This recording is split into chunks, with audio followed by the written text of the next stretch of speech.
तो तेरे शरीर पर ये निशान कैसे हैं? परी बहाना बनाती है कि वह गिर गई थी इसलिए निशान पड़ गए, लेकिन तुलसी परी का हाथ पकड़ती है और मिहिर के कमरे में पहुंच जाती है। तुलसी कहती है यह सब क्या है? मिहिर बोलता है कहाँ क्या है? तुलसी बोलती है तुम्हारी बेटी के शरीर पर ये कैसा निशान है? मिहिर पूछता है परी क्या हुआ तुझे? तुलसी बोलती है मिहिर तुम्हारे घर में तुम्हारी बेटी को पीटा जाता है और तुम पूछ रहे हो क्या हुआ?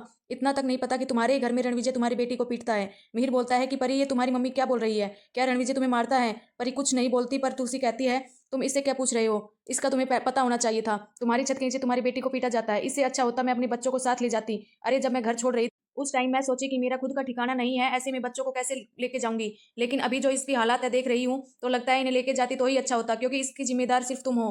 तुम्हारी बेटी के साथ क्या हो रहा है तुम्हें ही नहीं पता। वहाँ नोइना आ जाती है और कहती है कि हर बात के लिए मिहिर ही जिम्मेदार नहीं हो सकता। वैसे भी अब ये बच्चे बड़े हो गए हैं, इनको खुद पता होना चाहिए कि इनके साथ में क्या हो रहा है।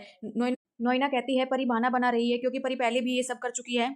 तुलसी तुरंत ही परी का हाथ नोइना के हाथ से छुड़ाती है। वो बोलती है मेरी बेटी से दूर रहो, मुझे पता है क्या सही हो रहा है क्या गलत। नोइना बोलती है तुलसी तुम्हें नहीं पता, तुम्हारी बेटी पहले भी एक बार झूठ बोल चुकी है, लेकिन इस बार ये रणविजय को फंसा रही है। नोइना परी से पूछती है अब तुम जो बोलो सोच समझ के बोलना, क्योंकि इस बार तुम्हारे पास एक छोटी बच्ची भी है। जिसके बाद मिहिर बोलता है कि एक पिता होने के नाते क्या मैं अपनी बेटी से बात कर सकता हूँ? और वो परी से बात करता है और बोलता है कि परी इस बार तुम जो भी बोलना सच बोलना, क्योंकि पिछली बार क्या हुआ था मुझे नहीं पता, लेकिन इस बार जो भी होगा उसका असर गरिमा पर भी पड़ेगा। तभी देखते हैं परी सोचने लगती है कि गरिमा का फंक्शन रहता है और वो रणविजय के पास आती है और बोलती है कि पापा आप भी मेरे स्कूल में आना, क्योंकि सबके पेरेंट्स आते हैं। जिसके बाद देखते हैं परी कुछ जवाब नहीं देती। नोइना तभी मीर के सामने आ जाती है और कहती है देखा मीर, ये कुछ नहीं बोल रही, इसका मतलब है रणविजय से नहीं मारता। लेकिन तुलसी को पूरी गारंटी है कि रणविजय इसके साथ बहुत गलत कर रहा है। परी वहां से भाग जाती है। वो बोलती है मुझे इस बारे में कोई बात नहीं करनी, और वो दूसरे कमरे में जाकर रोने लगती है। पीछे पीछे तुलसी भी वहां चली जाती है और कहती है परी तुम इस तरह बात को छुपा नहीं सकती, और मुझे पता है इस बार तू झूठ नहीं बोल रही, क्योंकि जब बच्चे झूठ बोलते हैं तो माँ को पता चल जाता है। इतना बोलते ही परी फूट फूट के रोने लगती है और तुलसी के गले लग जाती है। परी बोलती है मुझसे बहुत बड़ी गलती हो गई, आपने मुझे बहुत समझाया था कि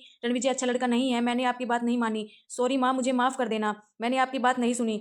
तुलसी उसे चुप कराती है और बोलती है तुझे डरने की जरूरत नहीं है, तुम्हारी माँ तुम्हारे साथ है और दुनिया में किसी आदमी को ये हक नहीं है कि वो अपनी बीवी पर हाथ उठाए। मुझे पता है उस रणविजय का क्या करना है, उससे तुम्हें डरने की जरूरत नहीं है। दोस्तों अपकमिंग एपिसोड में ये देखना बड़ा ही दिलचस्प होगा कि क्या तुलसी परी का साथ देने के लिए शांति निकेतन में रुकेगी। आपको क्या लगता है कमेंट में जरूर बताइए।